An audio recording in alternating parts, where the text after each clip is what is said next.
Bonjour, on se retrouve pour une vidéo qui parle géométrie. Alors, regardez, vous voyez plusieurs formes. Je peux les tenir dans ma main. Toutes ces formes, on les appelle des solides. Il faudra bien retenir ce nom-là, solide. Parmi les solides, on peut trouver deux familles. Les voici. Donc, ici, nous avons la famille des solides qui roulent.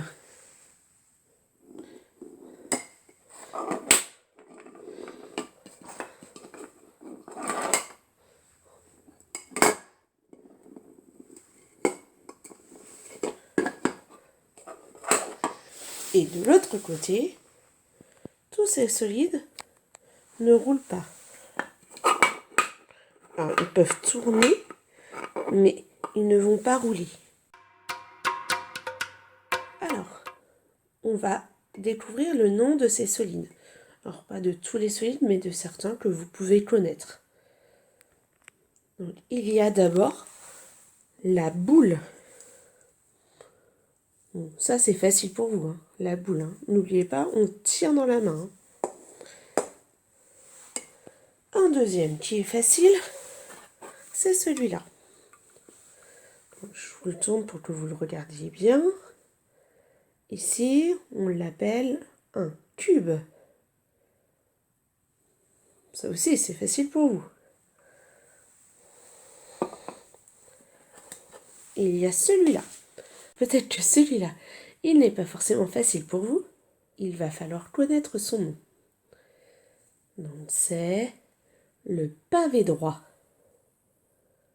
Pavé droit. On va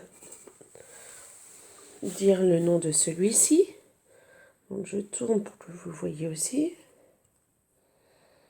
Ici, on l'appelle une pyramide.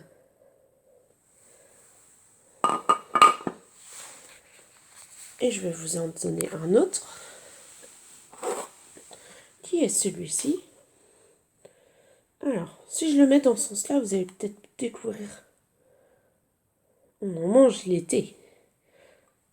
Quand on mange une glace, on mange un cône. Donc, vous pouvez aussi connaître le nom de ce solide que l'on appelle un cylindre.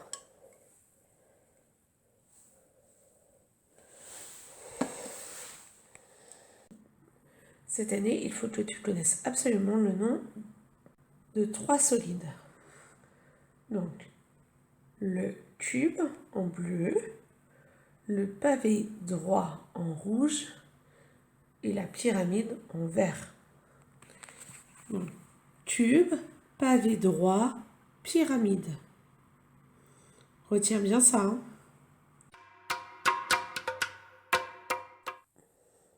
Nous allons travailler sur les empreintes.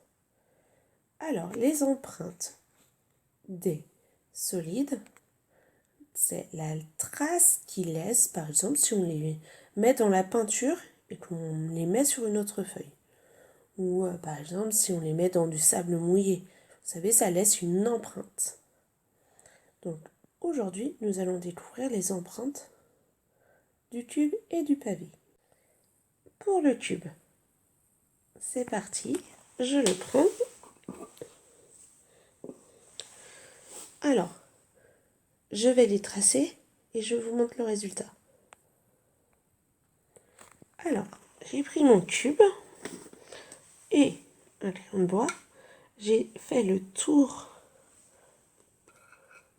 de mon cube et voici la trace qu'il a laissée. Donc j'en ai fait deux. J'ai fait ce côté-là et ici j'avais fait comme ça. Donc voilà ce qu'il a laissé. Alors, à quoi ressemblent ces empreintes? Donc, tu trouves? Cette forme, tu la connais par cœur, c'est un... Oui, bravo, un carré. Alors, Les empreintes du tube, ce sont les carrés. En fait, le tube est fait avec des carrés. De tous les côtés que l'on regarde, ce sont des carrés. Allez, on passe au pavé. C'est parti. Comme pour le tube, j'ai fait le tour du pavé droit avec mon crayon de bois. Voici les deux empreintes laissées par le pavé droit. Donc tu les reconnais? Ici, il y a... Ici, celui-là. Il y a un... Oui, bravo, un carré. Et ici... Ah, c'est un peu plus allongé. C'est un rectangle, bravo. Donc, le pavé droit est un solide composé de carrés et de rectangles. Carré, rectangle. Tu as vu, il y a plusieurs rectangles. Ici, il y en a 4. Et il y a 2 carrés. Alors, parfois, un pavé peut être composé seulement de rectangles. Nous allons découvrir désormais les empreintes de la pyramide. C'est parti. Ok. Alors, voici les empreintes. Donc, pour la première, qui est ici, l'empreinte de la pyramide est un... Oui, bravo, un carré. Et ici, hop, que j'avais mis comme ça. Donc, nous voyons des triangles. La pyramide est donc composée de triangles. Alors ici, il y en a 1, 2, 3, 4. Et sa base est carrée. Alors, il peut y avoir une autre sorte de pyramide. Ici, elle est composée seulement de triangles.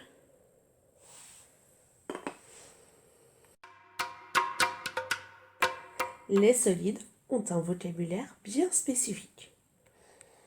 Alors, nous commençons par ça. Donc, on a vu que ça laissait une empreinte. Donc là, ici, c'est un carré. On appelle ça aussi une face. Donc le tube a une face carrée. Alors, le solide a aussi des piquants. Alors, on va appeler ça des sommets. Donc peut-être que tu te rappelles, on l'a déjà vu ce mot-là en classe. Donc, ici, il y a des sommets. Et il y a une espèce de trait là. Là et là. Ici, on appelle ça des arêtes. Des arêtes. Comme les arêtes de poisson. C'est ce qui fait la base du solide. Donc, je répète bien. Ce qu'on touche là, c'est une face. Ici, nous avons des sommets. Et ce qui rejoint les différentes faces, ce sont des arêtes. Voilà, donc ici, pareil. Face, arête, sommet.